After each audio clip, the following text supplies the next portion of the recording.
My name's Evan Bonzel. I grew up here in Marquette in Michigan's Upper Peninsula on the south shore of Lake Superior. Originally, my grandfather moved here with his wife and their 7 kids to work in iron ore mines. And we've been here ever since. I love this community. It's the community that is special to me and where I feel at home. My name is Shandine Herrera.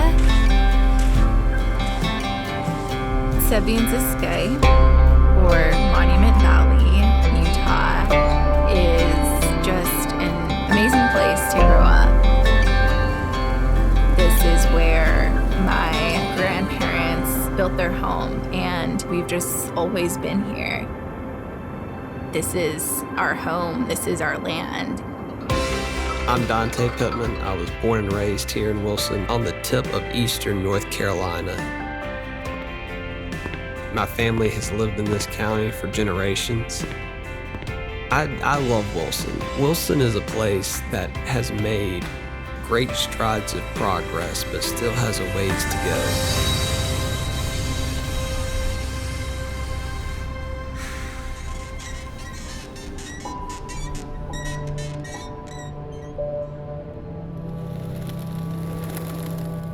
The Upper Peninsula has about 1/3 of Michigan's land area, but only about 3% of the population.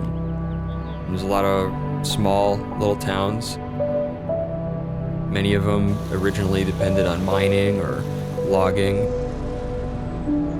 And in the last 50 or 60 years, those industries have declined. When you're young and you're growing up in a place like Marquette or Ishpeming or other places in the Upper Peninsula, seeing those struggles and that decline, it does make you question whether you can make a life here even if you want to.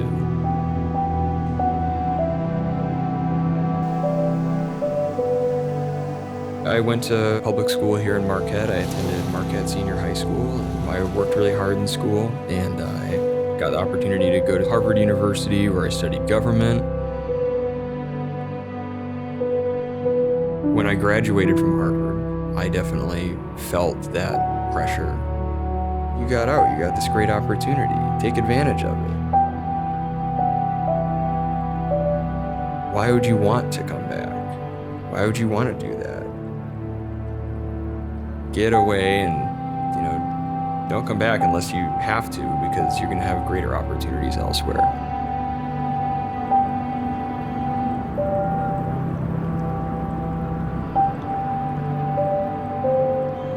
Life in Monument Valley, as beautiful as our land is and as beautiful as our communities are, we deal with a lot of challenges. 40% of our households don't have running water or electricity, and our unemployment rate is regularly at 50%.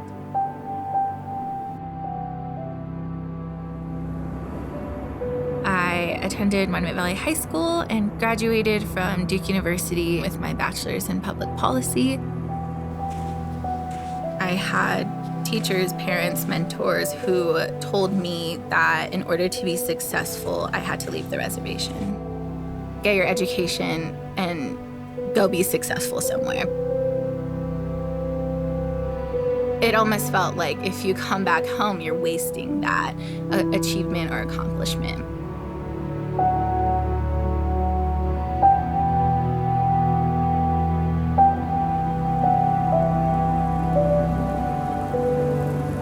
Wilson's fate was tied to tobacco.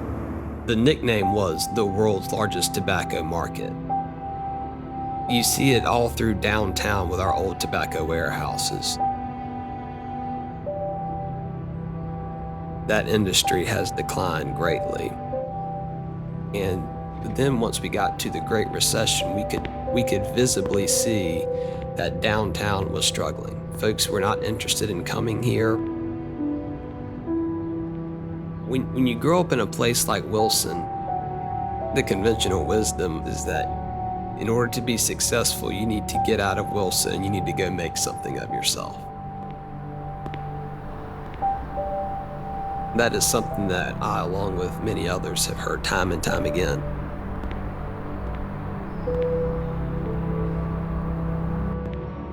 I graduated from Fike High School here in Wilson, and I went off to UNC Chapel Hill. After I graduated from Chapel Hill, I got an amazing opportunity to work in the Attorney General's office in Raleigh. My family and friends thought that I was never coming back to Wilson. In their minds, Dante was gone.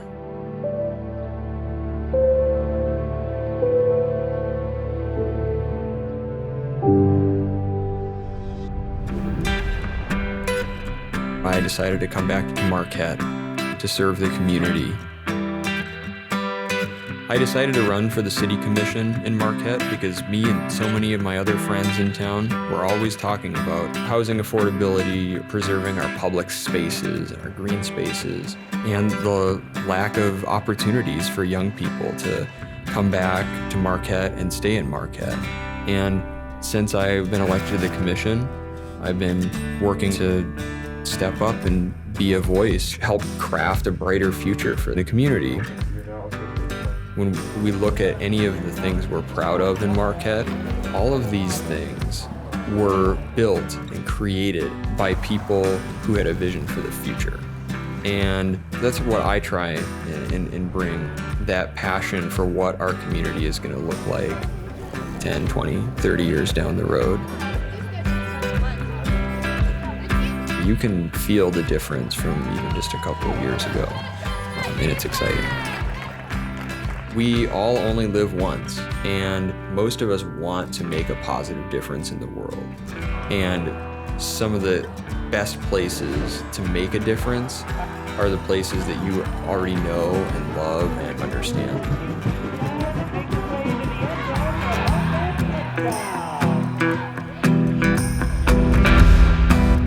I returned home, excited to get to work in my community, and started a position with the Oljito chapter of the Navajo Nation, working as a policy analyst and project consultant. And then in March of 2020, COVID hit. We had the highest COVID infection rate per capita in the country. And I found myself embracing a leadership role to help our people just navigate and survive this pandemic. We raised $18 million and served over 500,000 households on the Navajo Nation and Hopi Reservation. And then we were able to launch our inaugural community center, which is called the Sebian-Sky Community Center, a shared workspace. We really hope to support our small business owners and our entrepreneurs, but also just reinstill that collaborative spirit in our community. I had to redefine success. Success in life for me is not get off the res. It's let's make our home better. We need to make our home better instead of looking for a better home. Ultimately, I decided to return back to Wilson. It was where my heart was, and it was a risk I was willing to take. I started working in the downtown development office. Within a year, I was promoted to the Human Relations Director and the youngest member of Wilson's city leadership team. I see my job as doing whatever we can to have honest conversations about progress. The Whirligig Park is the crown jewel of our community. We see that as the future of Wilson, as focusing on the arts and seeing what we can do to bring arts and economic development together. Thank you for coming out. It's a wonderful I'm so day. glad that I took the chance of coming back home. Thinking about how to make Wilson better is my last thought each night and what gets me up and going every morning. I really can't imagine doing anything else.